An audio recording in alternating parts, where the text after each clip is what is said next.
وبركاته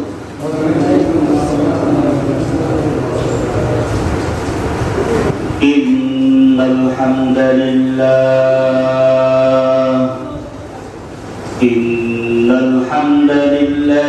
الذي بنعمته تتم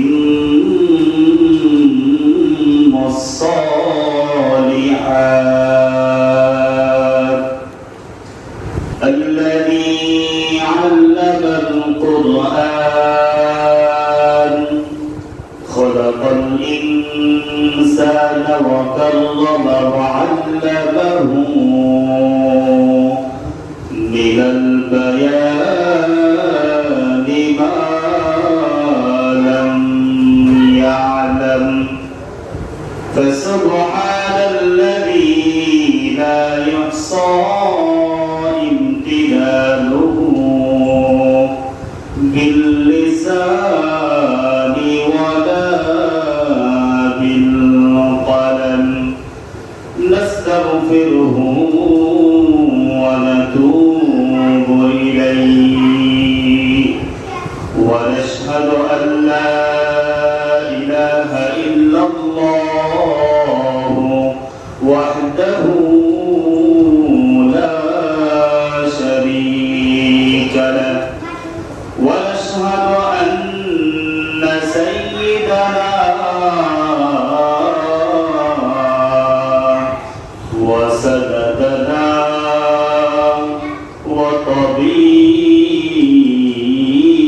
وطبيبنا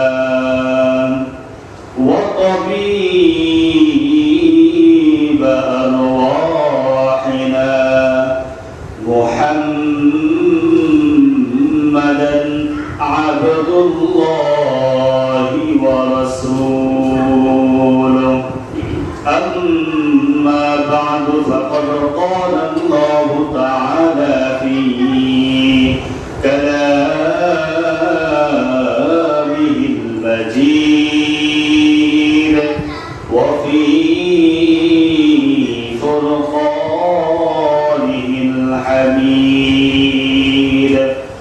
أعوذ بالله من الشيطان الرجيم بسم الله الرحمن الرحيم إن الله وملائكته يصلون على النبي يا أيها الذين آمنوا صلوا عليه وسلموا تسليما محبت الشافع نماز الشريف قولي اللهم صل على محمد وعلى آل محمد كما صليت على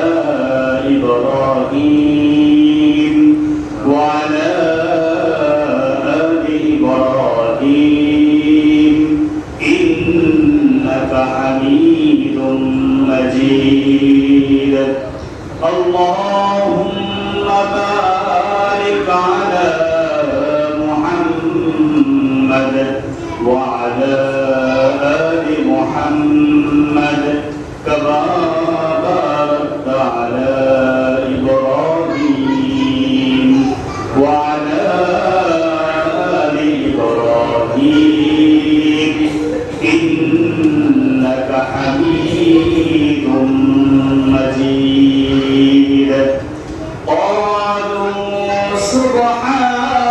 سبحانك لا علم لنا إلا ما علمتنا إنك أنت العليم الحكيم صدق الله العظيم সম্মানিত হাজির শুরুতে রব্বুল আলামিনের দরবারে লাখ কোটি শুকরিয়া আদায় করব, যিনি আমাদেরকে আজকের এই পবিত্রতম জুমার দিনে সবার আগে দুনিয়ার সমস্ত ঝামেলা থেকে মুক্ত রেখে মসজিদে আসার জন্য সুযোগ করে দিয়েছেন এবং দিনই কিছু আলোচনা শ্রবণ করার মতো সুযোগ করে দিয়েছেন। সেই রব্বে কায়নাতের দরবারে কালিমাতু শুকর আদায় করে পড়ি আলহামদুলিল্লাহ। মুহতারাম হাজিরিন, আমি গত জুমায় আপনাদের সামনে একটি বিষয় নিয়ে আলোচনা শুরু করেছিলাম। যারা গত জুমায় এসেছিলেন তাদের হয়তো সম্ভবত কিছু কিছু আলোচনা মনে আছে। তো গত জুমায় আমি আলোচনা করতেছিলাম রাসূল করিম সাল্লাল্লাহু আলাইহি ওয়াসাল্লামের সিরাত নিয়ে, সিরাতুন নবী সাল্লাল্লাহু আলাইহি ওয়াসাল্লাম নিয়ে আপনাদের সামনে আলোচনা শুরু করেছিলাম। তো তারই ধারাবাহিকতায় গত জমায় যেখান থেকে আমি শেষ করেছিলাম তারপর থেকে আমি আলোচনা শুরু করব। তবে আলোচনা বোঝানোর স্বার্থে আবারও কিছু কিছু পয়েন্ট আপনাদেরকে স্মরণ করে দিতে চাই।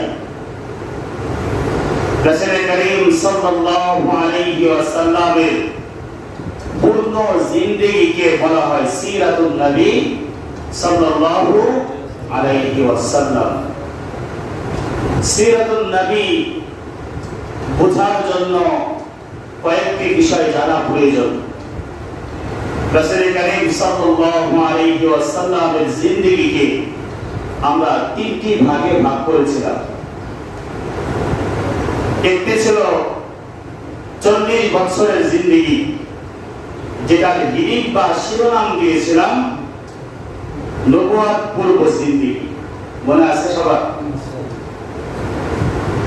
এরপর 40 বছরের পরে যে 13 বছরের জিন্দেগি, এটাকে আমরা একটা হিরিং বা শিরোনাম দিয়েছিলাম মাক্কি জিন্দেগি।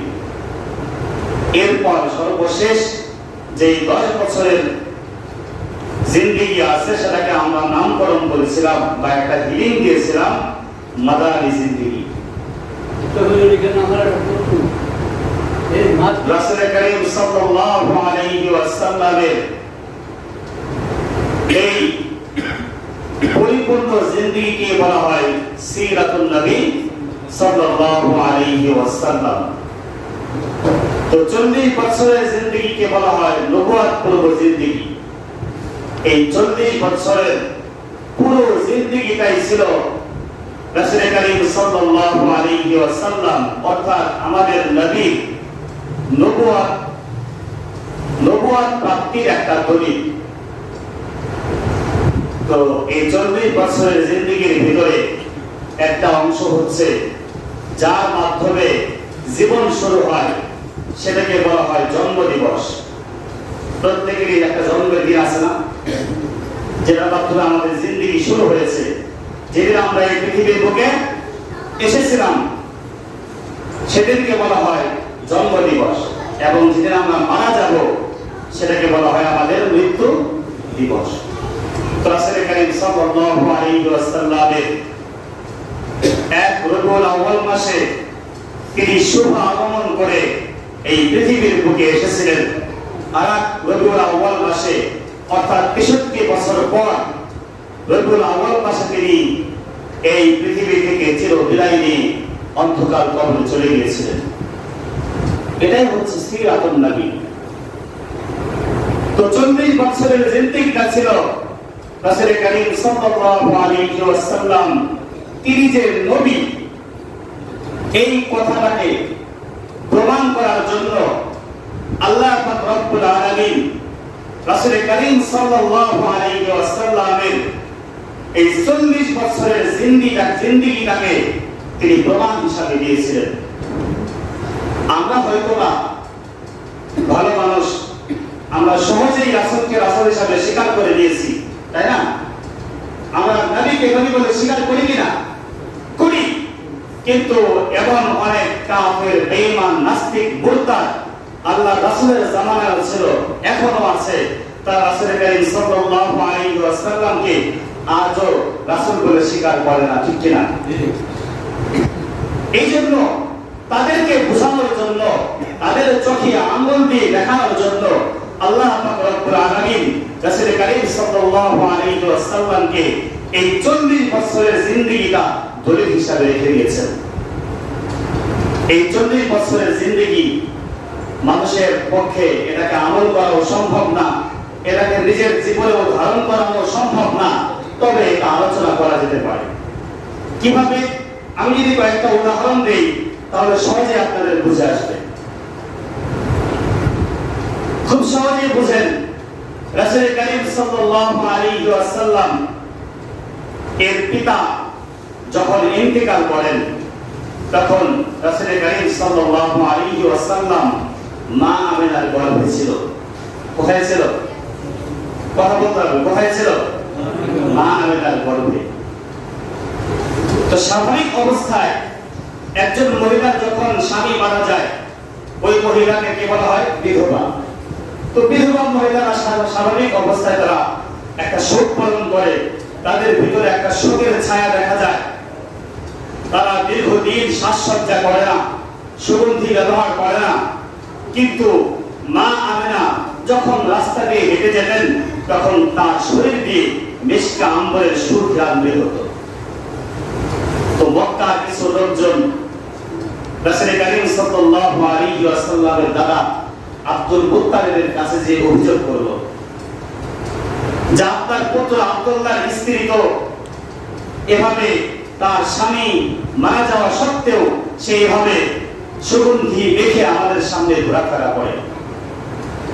তো এই কথা যখন আব্দুল মুত্তালিব শুনতে পেলেন, তখন তার ছেলের স্ত্রী মা আমিনাকে ডাক দিয়ে পাঠালেন, বললেন যে মা,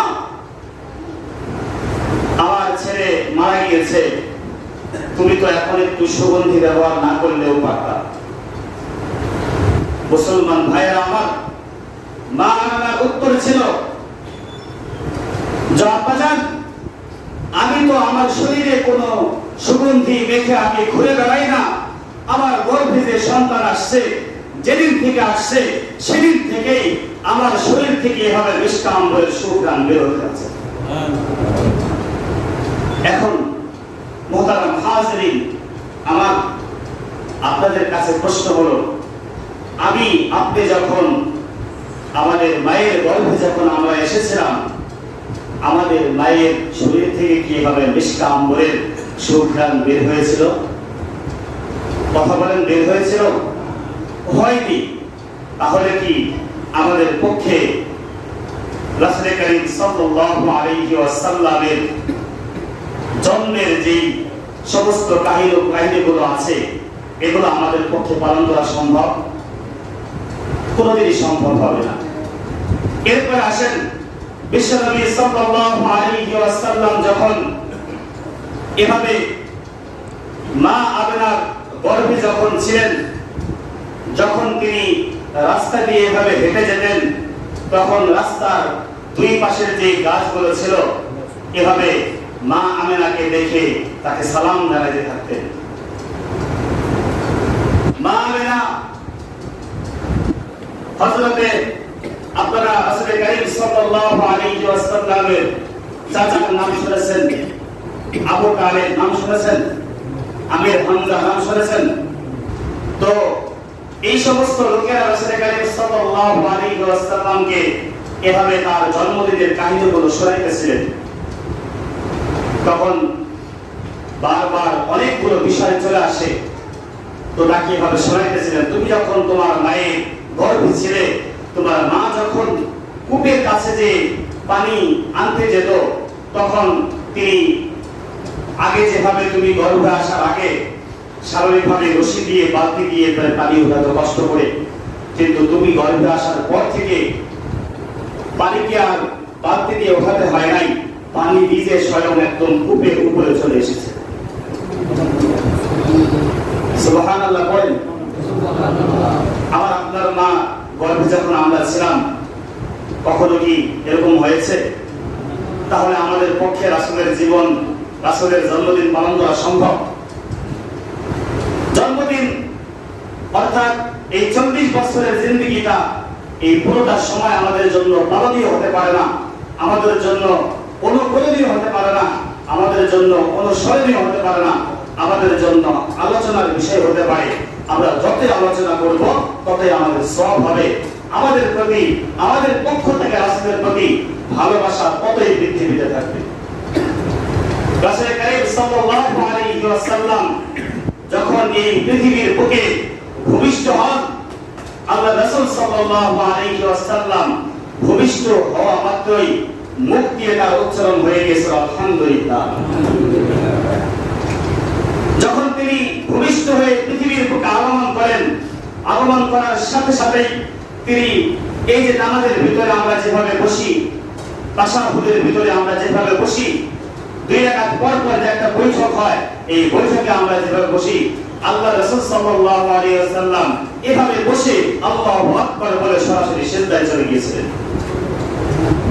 আমরা এই পৃথিবীর বুকে আগমন করার পরে আমরা কেউ সিজদায় গিয়েছি? আমরা কি মুখ দিয়ে আল্লাহর শুকরিয়া আদায় করেছি? আমরা করি নাই। এই জন্য মুসলমান ভাইরা আমার, আমাদের পক্ষে এইগুলো পালন করা সম্ভব? আমাদের ক্ষমতাই নাই, আমরা পারবই না কোনোদিন। এই জন্য মুসলমান ভাইরা আমার, আরো অনেক বিষয়গুলো আছে। আল্লাহ রাসূল সাল্লাল্লাহু আলাইহি ওয়াসাল্লাম যেদিন এই পৃথিবীর বুকে আগমন করেন মক্কার ভিতরে, তখন মক্কার কাফের মুশরিক যারা ছিল তারা মক্কার ভিতরে মূর্তি ঢুকিয়ে দিয়েছিল। আল্লাহ রাসূল যেদিন এই পৃথিবীর বুকে আগমন করেন, তখন আগমন করা মাত্রই মক্কার ভিতরে যতগুলো মূর্তি ছিল সবগুলো আল্লাহর দরবারে সিজদায় ঢুকিয়ে পড়েছিল। সুবহানাল্লাহ, আস্তে বলেন। আমার আপনার জন্মের দিনে কি এরকম কাহিনী হয়েছে? তাহলে রাসূলের জন্মদিন আমাদের পালন করা সম্ভব? কথা বলেন, পালন করা সম্ভব? যারা বলে পালন করে, জন্মদিন পালনীয়, তারাও জানে এটা সম্ভব না, তারাও জানে এটা কিনা সম্ভব না, তারপরে একটু বোঝানি দেওয়ার চেষ্টা করে। শুধু তাই নয় মুসলমান ভাইরা আমার, আমরা যখন এই পৃথিবীর বুকে আগমন করেছি, আমাদের নাভির সাথে মায়ের নাগের একটা সম্পর্ক ছিল। আমরা যখন ভূমিষ্ঠ হয়েছি, সেটাকে ডাক্তারের মাধ্যমে হোক বা দায়ীর মাধ্যমে হোক সেটা কাটানো হয়েছে, কিন্তু বিশ্বনবী সাল্লাল্লাহু আলাইহি ওয়াসাল্লাম এই পৃথিবীর বুকে নার কাটা অবস্থায় জন্মগ্রহণ করেছেন। এই জন্য মুসলমান ভাইরা আমার, আমরা কিন্তু নার কাটা অবস্থায় এই পৃথিবীর বুকে আসি নাই। মুসলমান ভাইরা আমার, বিশ্বনবী সাল্লাল্লাহু আলাইহি ওয়াসাল্লাম এই পৃথিবীর বুকে যখন আগমন করেন, বিশ্বনবী সাল্লাল্লাহু আলাইহি ওয়াসাল্লাম খাতনা করা অবস্থায় পৃথিবীর বুকে আগমন করেছেন। প্রিয় ভাইরা আমার, এই পৃথিবীর বুকে আমরা খুব কম মানুষই আছি খাতনাকৃত অবস্থায় জন্মগ্রহণ করেছি, কিন্তু আল্লাহ পাক রব্বুল আলামিন বিশ্বনবী সাল্লাল্লাহু আলাইহি ওয়াসাল্লামকে এই পৃথিবীর বুকে খাতনাকৃত অবস্থায় জন্মগ্রহণ করেছেন। শুধু তাই নয়, আপনারা দেখতে পাবেন আমরা যখন এই পৃথিবীর বুকে আগমন করি বা এই ছোট ছোট সন্তানদের দিকে যখন আমরা তাকাই, মায়ের পেট থেকে যখন তাদেরকে বের করা হয়, তাদের শরীরে বিভিন্ন ধরনের নাপাকি থাকে, বিভিন্ন ধরনের এরকম ভাবে ময়লা থাকে, যেগুলো দুর্গন্ধযুক্ত হয়, সেগুলোকে পরিষ্কার পরিচ্ছন্ন করার প্রয়োজন হয়। কিন্তু ভাইরা আমার, বিশ্বনবী সাল্লাল্লাহু আলাইহি ওয়াসাল্লামকে আল্লাহ রাব্বুল আলামিন একদম পরিষ্কার পরিচ্ছন্ন অবস্থায় মায়ের গর্ভ থেকে দুনিয়ার বুকে ভূমিষ্ঠ করিয়েছেন। প্রিয় ভাইরা আমার, বিশ্বনবী সাল্লাল্লাহু আলাইহি ওয়াসাল্লাম যে ঘরের ভিতরে জন্মগ্রহণ করেছেন, সেই ঘরে কোনো দুর্গন্ধ ছিল না। কিন্তু আমাদের সমাজে যে ঘরের ভিতরে সন্তান প্রসব হয় সেই ঘর দিয়ে দুর্গন্ধ ছড়ায়, সেখানে বিভিন্ন ধরনের পরিষ্কার পরিচ্ছন্নতার প্রয়োজন হয়। কিন্তু বিশ্বনবীর জন্ম যেই ঘরে হয়েছে সেই ঘর থেকে মিষ্ক আম্বরের সুঘ্রাণ বের হয়েছিল। শুধু তাই নয়, পারস্য এবং রোম, যেখানে অগ্নি পূজকদের হাজার হাজার বছর ধরে আগুন প্রজ্বলিত ছিল, যেখানে তারা আগুন পূজা করত, হাজার হাজার বছরের সেই প্রজ্বলিত আগুন রাসূল করিম সাল্লাল্লাহু আলাইহি ওয়াসাল্লামের শুভাগমনে একদম নির্বাপিত হয়ে গিয়েছিল, একদম বন্ধ হয়ে গিয়েছিল। আগুন একদম পানির মতো ঠান্ডা হয়ে একদম নিভে গিয়েছিল।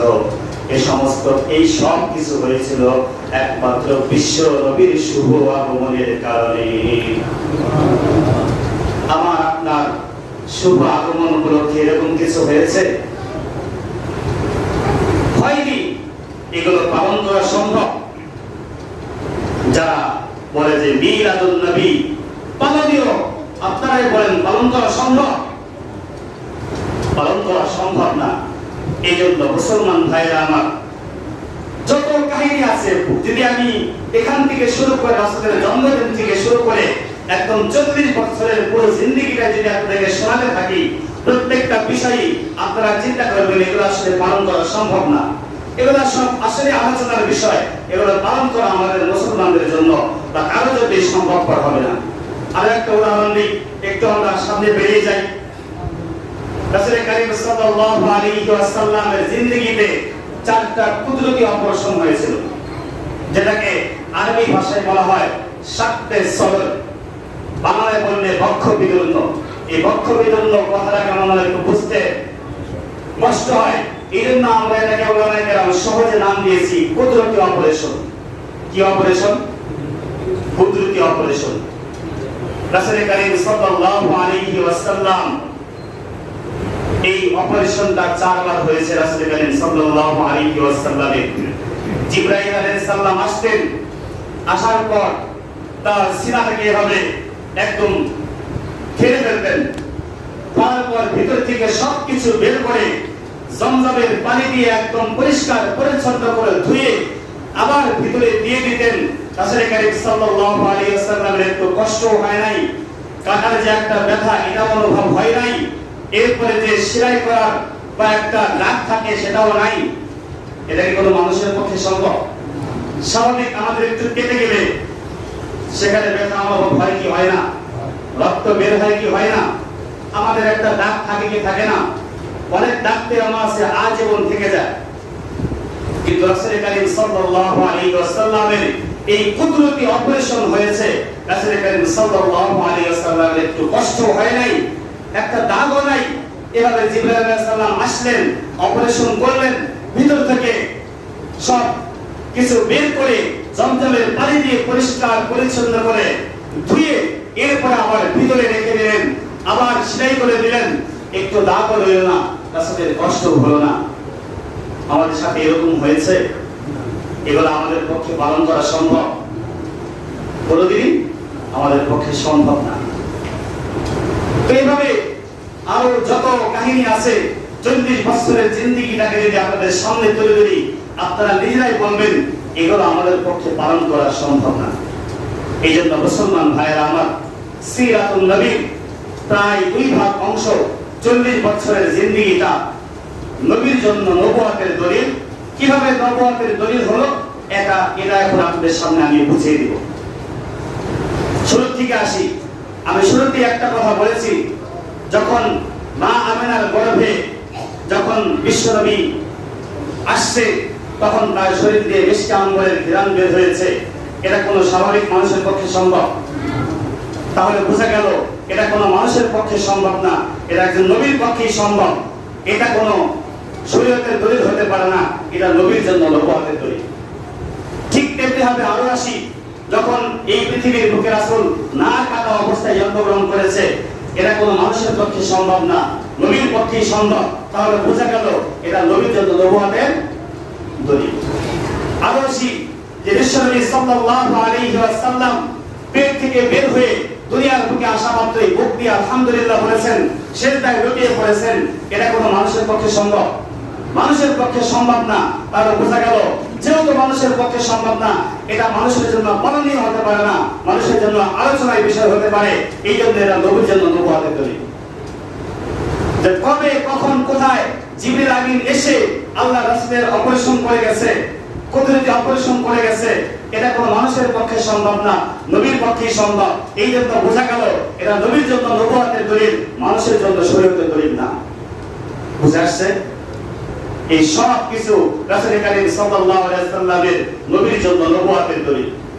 এখন একটা প্রশ্ন হতে পারে, হুজুর 40 বছর কেন এই নবীর জন্য নবুয়ত প্রমাণ করার জন্য 40 বছরের জিন্দেগিটা কেন দিল? একদিনের ঘটনা দিয়ে যথেষ্ট? একদিনে যথেষ্ট না? যে যখন বিশ্বনবী দুনিয়াতে আসছে, না কাটা অবস্থায় আসছে, মুসলমানি অবস্থায় আসছে, এ দিয়ে একটাই তো যথেষ্ট?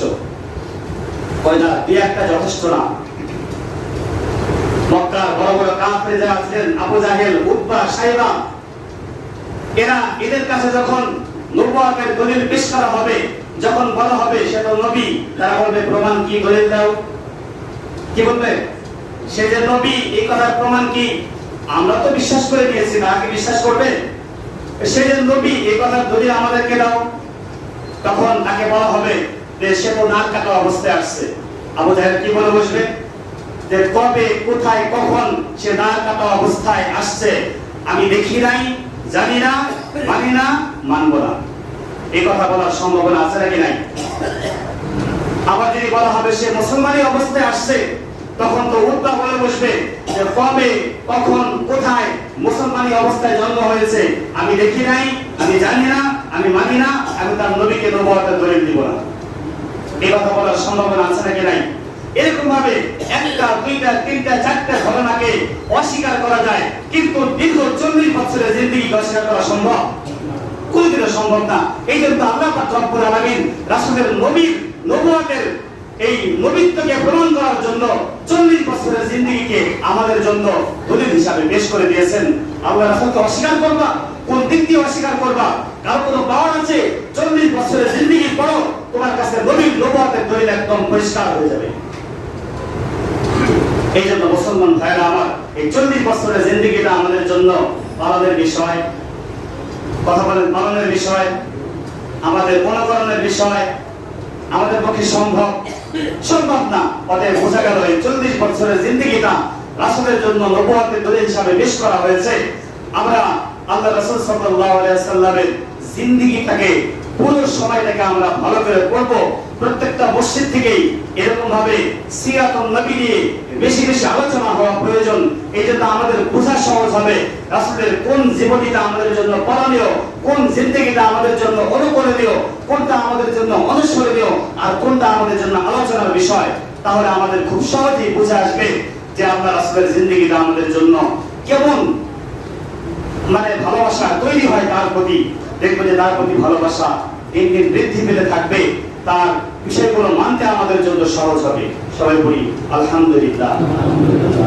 আর একটা খুশির সংবাদ হচ্ছে, আজকে একজন স্যার, স্কুলের স্যার আমাদের কাছে বলতেছে যে বর্তমান প্রধান উপদেষ্টা যিনি আছেন প্রত্যেকটা স্কুলে চিঠি দিয়ে দিয়েছেন, সেখানে সিরাতুন নবী অনুষ্ঠান বাধ্যতামূলক করে দিয়েছেন। বলি আলহামদুলিল্লাহ। সেখানে শুধুমাত্র তাই না, প্রধান উপদেষ্টা দেখতে চেয়েছেন যে অনুষ্ঠান করবে, ব্যানার থাকবে, ছবি তুলে সেখানে পাঠাতে হবে। কি স্যার ঠিক আছে না? ছবি তুলে সেখানে প্রমাণ স্বরূপ পাঠিয়ে দিতে হবে যে স্কুলগুলোতে সিরাতুন নবী মাহফিলগুলো ঠিকমতো হলো কিনা। সব বলি আলহামদুলিল্লাহ। আবার 2000 টাকা নাকি বরাদ্দ করে দিয়েছে অনুষ্ঠানের জন্য।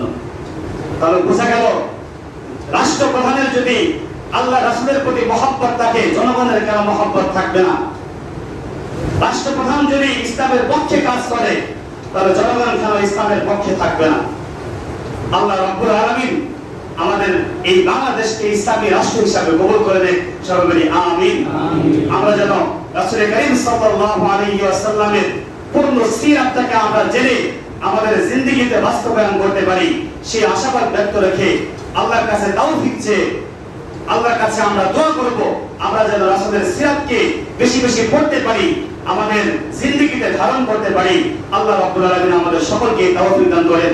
সবাই বলি আমিন। ওয়া আখিরু দাওয়ানা আলহামদুলিল্লাহি রাব্বিল আলামিন। আসসালামু আলাইকুম ওয়া রাহমাতুল্লাহি ওয়া বারাকাতুহু।